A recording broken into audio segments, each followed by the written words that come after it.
Hello everyone, I am Indhumathi, working as an assistant professor in the Department of English, K.S.Rangasamy College of Arts and Science, Autonomous. Today we are going to discuss about the play, The Importance of Being Earnest, which was written by Oscar Wilde. First, I will let you know the brief introduction about Oscar Wilde. The full name of Oscar Wilde is Oscar Fignell O'Flaherty Wills Wilde. He was born on October 16, 1854, Dublin, Ireland, and he died on November 30, 1900 at the age of 46 in Paris, France. He lived for a short period of time. He got his education at Trinity College, Dublin, and Macdonald College, Oxford. He received Newdigate Prize in the year 1878, and he belongs to Victorian era. His genres are epigram, drama, poem, short story, criticism, and journalism. His notable works are The Picture of Dorian Gray and The Importance of Being Earnest. The Picture of Dorian Gray considered as the only novel which was written by Oscar Wilde, and he has written number of plays. Among them, The Importance of Being Earnest is one of the important play. Then we will know the important family member of Oscar Wilde, that is Vivian Holland. Vivian Holland considered the second son of Oscar Wilde, and later he became a writer in English language. Now I will show you the settings of the play. The settings runs around the time of 1890s. First, the play starts in the place of London, but that means in the city side, where the house located of Algernon Moncrief's house located there in London. Then the Act 2 moves into Jack's house in the countryside, a very large estate.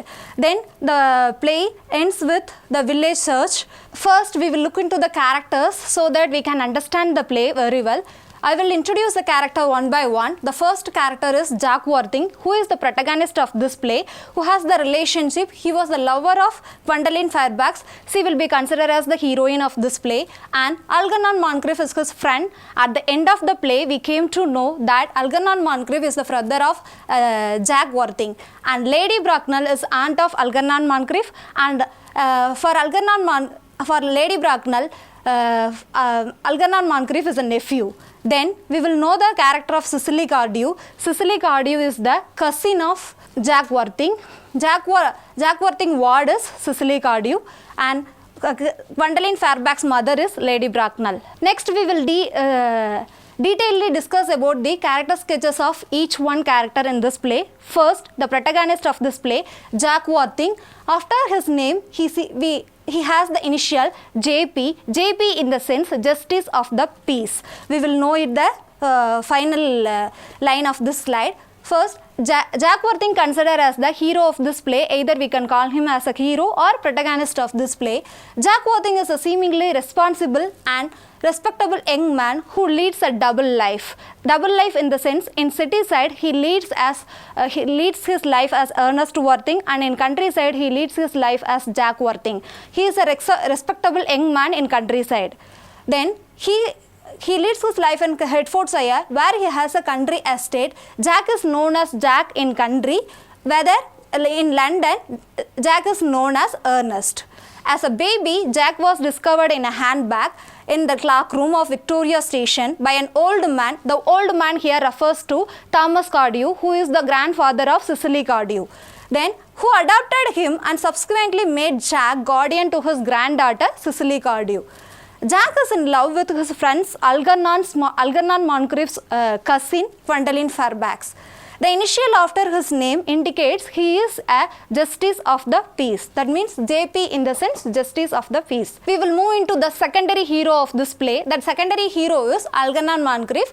Algernon is a charming, ideal, decorative bachelor and nephew of Lady Bracknell. He was the cousin of Gwendolyn Fairfax and best friend of our protagonist of this play, Jack Worthing, whom he has known for years in the name of Ernest.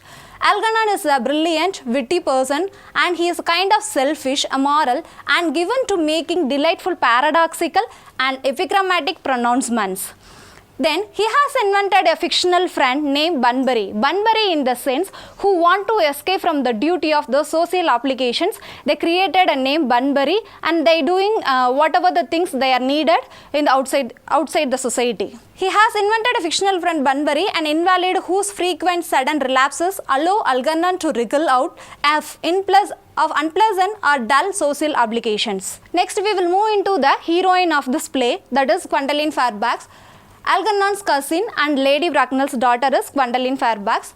See, Gwendoline is in love with Jack when she knows as Ernest. She prefers the name Ernest rather than prefers Jack Worthing. So, in this case, Jack Worthing pretend his name as Ernest Worthing, not as Jack Worthing in City Side.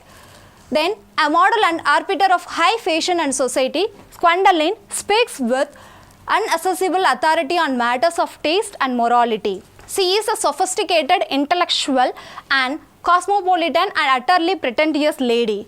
Then, Gwendoline is fixated on the name Ernest and says she will not marry anyone who doesn't carries the name Ernest. Actually, what is the meaning here? Here I want to imply one meaning. Gwendoline insists that she wants to marry a person in her life, the person who carries the name Ernest, rather than whatever the person it may be who doesn't carry the name Ernest will not be considered as the groom of Gwendoline Fairfax. The next is the another heroine of this play, that is Cicely Cardew, who imagines Ernest Worthing as her soulmate, as her fiancé, as her fiancé in this play. Jack's Ward, the granddaughter of the old gentleman who found and adopted Jack when Jack was a baby. Cicely is probably the most realistically drawn character in the play, and like Gwendoline, she is obsessed with the name Ernest, but she is even more insecure by the idea of wickedness. She gave importance to the name Ernest rather than she gave importance to the wickedness character of Algernon Mangrave. This idea, rather than the virtuous sounding name, has promoted her to fall in love with Jack's brother Ernest in her imagination and to invent an elaborate romance and courtship between them. Next, we will come to the major character of the story, that is Lady Bracknell. Lady Bracknell plays a vital role in this play, the importance of being earnest. She is a domineering lady in this play. Algernon's snobbish, mercenary and domineering aunt and Gwendoline's mother. Lady Bracknell insists Gwendoline to marry a wealthiest person who has a highly commendable family background.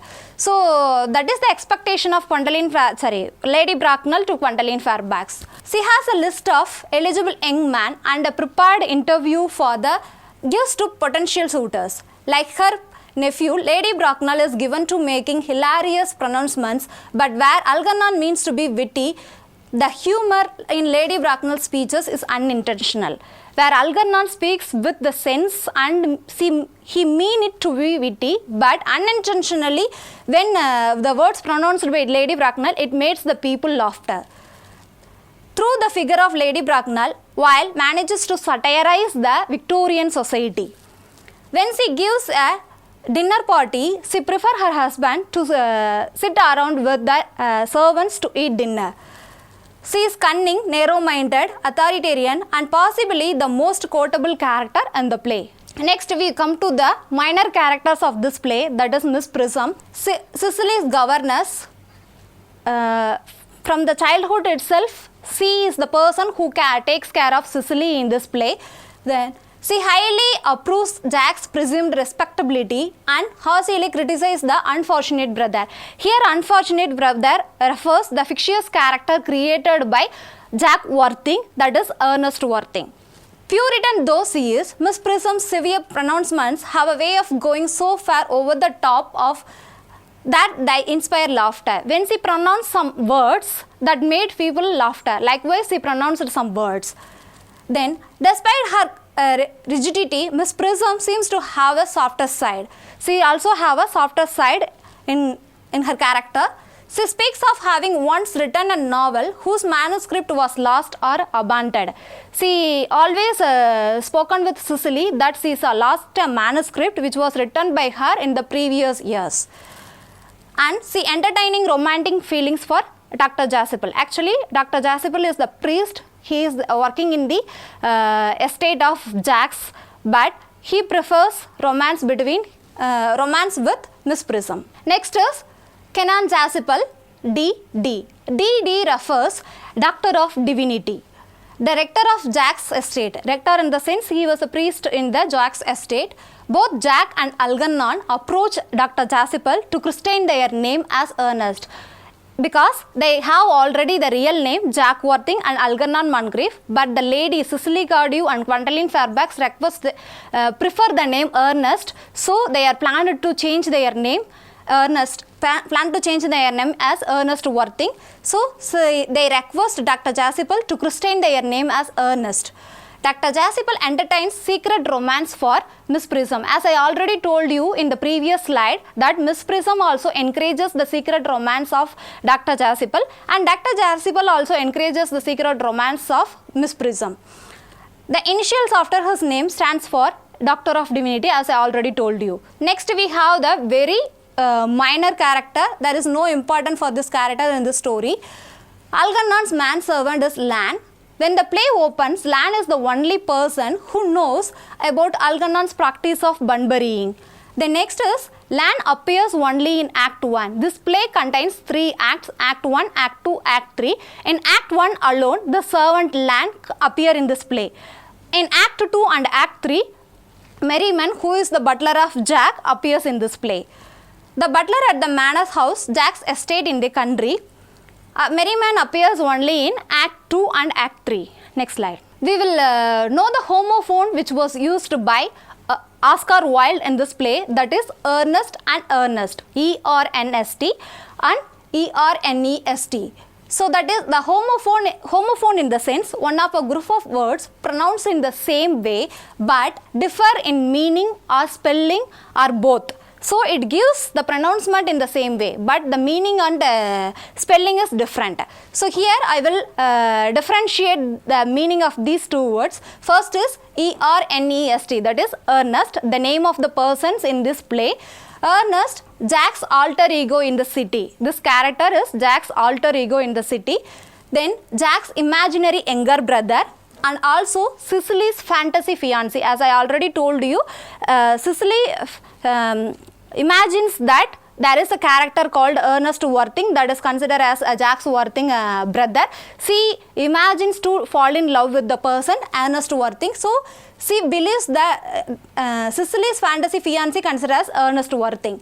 Next one is Gwendolyn's love interest, that is Ernest Worthing, who pretends himself as Ernest Worthing in the countryside. Actually his name is Jack. Algie's adopted persona in Act 2. In Act 1, Jack Worthing pretends himself as Ernest Worthing, but in Act 2 and Act 3, Algernon Moncrief pretends himself as Ernest Worthing in front of Cicely Cardew to get the love of Cicely Cardew. Jack's real name is at the final stage. That means in Act 3 we came to know the real name of Jack is Ernest Worthing, and we came to know Algernon Moncrief is the younger brother of Jack Worthing. So the real name of both is Ernest Worthing. Earnest in the sense E-A-R-N-E-S-T, that means this word carries the meaning resulting from or showing sincere and intense conviction. Next, we will move into the story. This play carries Act 1, Act 2, Act 3, 3 acts in this play. First act opens in the place of Algernon Moncrief's house. Algernon Moncrief prepares for the arrival of his aunt, Lady Bracknell, and his cousin, Gwendolyn Fairfax. Later, Lan brings the news that his guest arrived. That means Jack Worthing arrives in the place of Algernon Moncrief. Jack reveals he has come to London to propose to Gwendolyn Fairfax, who is the cousin of Algernon Moncrief. Then, Algernon ridicules the notion of marriage. Algernon orders Lan to bring in Jack's cigarette case, because in the cigarette case it was written as, "From little Cicely with her fondest love to her dear Uncle Jack." It was an inscription by Cicely. It was a token of love given by Cicely to Jack Worthing, but it was kept as a secret all through this play. But it was discovered in the first act itself by Algernon Moncrief, and he questions Jack Worthing, who is Cicely. Jack, there is no other go. He reveals the truth that my name is Jack Worthing. I am not Ernest Worthing. Cicely is my ward, who is lives her life in the countryside, that means Hertfordshire, in the place of Hertfordshire. Jack says his name is Ernest is in town. and Jack in the country. Cicely now lives at Jack's place. Since Jack maintain a high level of morality to set an example, he needs an excuse to get into town. So he leads a respectable and morality life in the countryside because he has lot of responsibility towards Sicily. That's why he leads a respectable life. He want to behave a reputed person in the society. So he need an excuse to create his name as Ernest Worthing, and he pretends to be Ernest Worthing whenever he visits town. Lady Bracknell and Gwendoline arrives that place. Jack confesses his feelings to Lady Bracknell. Lady Bracknell accompany with Algernon Moncrief to another room. When the space is given for Gwendoline Fairfax and Algernon Jack Worthing, they proposes each other and they got engaged. After the return of Lady Bracknell came to know that the engagement is made between Gwendoline Fairfax and as well as Jack Worthing, but she refused the proposal because she found that Jack Worthing doesn't have a proper family background. That's why she refused the proposal of Jack Worthing towards Gwendoline Fairfax, and she orders Gwendoline Fairfax to get into the carriage. She has always wanted to love. Gwendoline says she has always wanted to love someone in the name of Ernest because she prefers the name Ernest rather than the appearance of the person. Lady Bracknell learns from Jack that he was an orphan, so she says that this won't get into a successful marriage. I am going to stop it now itself. Likewise, Lady Bracknell utters the words to Jack. Gwendoline gets Jack's address in the country. Gwendoline wants to secretly write a letter to Jack in the meantime while Jack's options in the town side. So he gets his address in a secret way and she tells him that I will write letter to you after you return back to country. Next we will move into Act 2. That is Act 2. Act 2 starts in the Jack's country's house. There we can meet Miss Prism and Sicily. They were discussed about the wicked brother in the name Ernest Worthing, that is considered as Jack's Worthing brother. Dr. Jasipal enters the garden. He and Miss Prism leaves for a walk together. Then Merriman, their butler, announces the arrival of Ernest Worthing. Here we have to know that this Ernest Worthing is the fictitious character which was created by Jack Worthing whenever he pretends to visit town. But here this name used by Algernon Moncrief to get the love of Cicely Cardew. Algernon enters, pretend to be Ernest. He and Cicely briefly discusses about his wicked actions which was already told by Jack Worthing whenever he used to escape from the countryside to town. Jack enters the garden dressed in black. Why he dressed in black in the sense? Because he says that he mourns for the death of his wicked brother Ernest Worthing. He has already died the last day. That means the day before the day he arrives in the countryside. But Cicely announces that his brother is waiting for him in the tiny hall of Jack's house. He was very shocked because he know very well this was the character which was created by Jack Worthing, but he doesn't want to believe there is a person who exists in the name of Ernest Worthing in the society.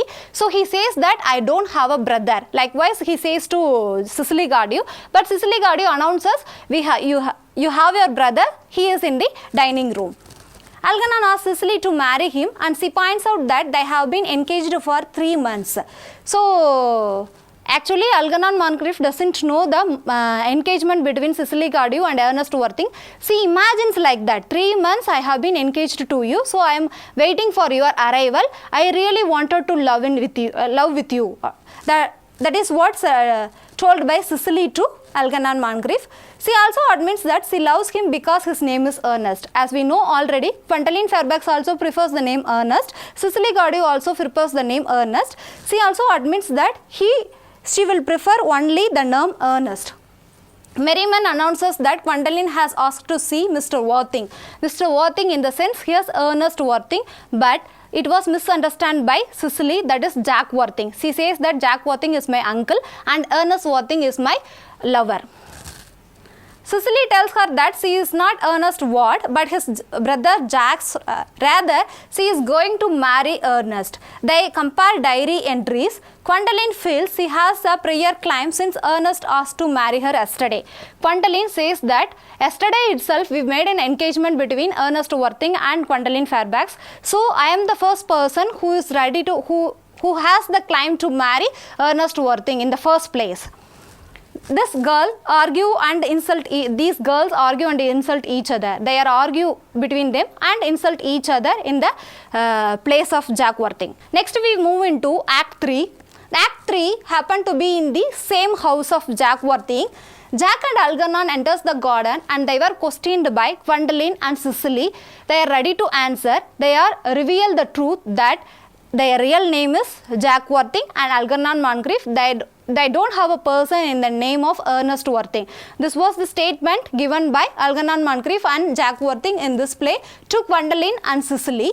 So Gwendoline and Sicily make up of each other and they are very angry towards the male, that means Algernon Moncrief and Jack Worthing. So Jack Worthing and Algernon Moncrief ready to christen their name as Ernest Worthing for the sake of love between Gwendoline and Sicily. Then Jack introduces Sicily to Lady Bracknell. Jack claims that, see, as his word, Sicily may not marry without his consent until age 35 because Jack is the owner here. His grandfather Thomas Cardew makes Jack as the guardian to his granddaughter Cicely Cardew. Until she reaches the age of 35, she doesn't have the rights to decide her own marriage. Jack Worthing tells to Lady Bracknell, if you consent the marriage between me and your daughter, I will agree with the marriage between Algernon Moncrief and Cicely Cardew. This is a statement given by Jack Worthing, but Lady Bracknell doesn't want to marry her daughter to an unknown person. That means the person who doesn't have a family background. That is Jack Worthing here. Miss Prism reveals that she accidentally left the baby in a handbag on the Brighton railway line. Jack leaves ecstatically. That means Jack plans to bring the bag to the concern of Lady Bracknell. He says that this is the bag where I left in the Victoria station, railway station, and it was found by Thomas Cardew, and he raised the baby Jack and he made him into the 28 years old man. So this is how it was explained, and Lady Bracknell accepts that Jack Worthing is her sister's son and her father is her brother-in-law.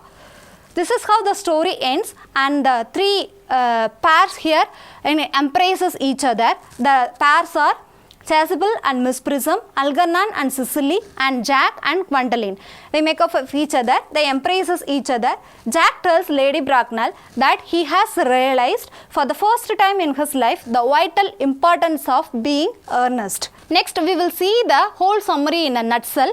That is, the protagonist of this play is Jack Worthing, known as Ernest by his friends in town, that is London, and as Jack by his friends in the countryside.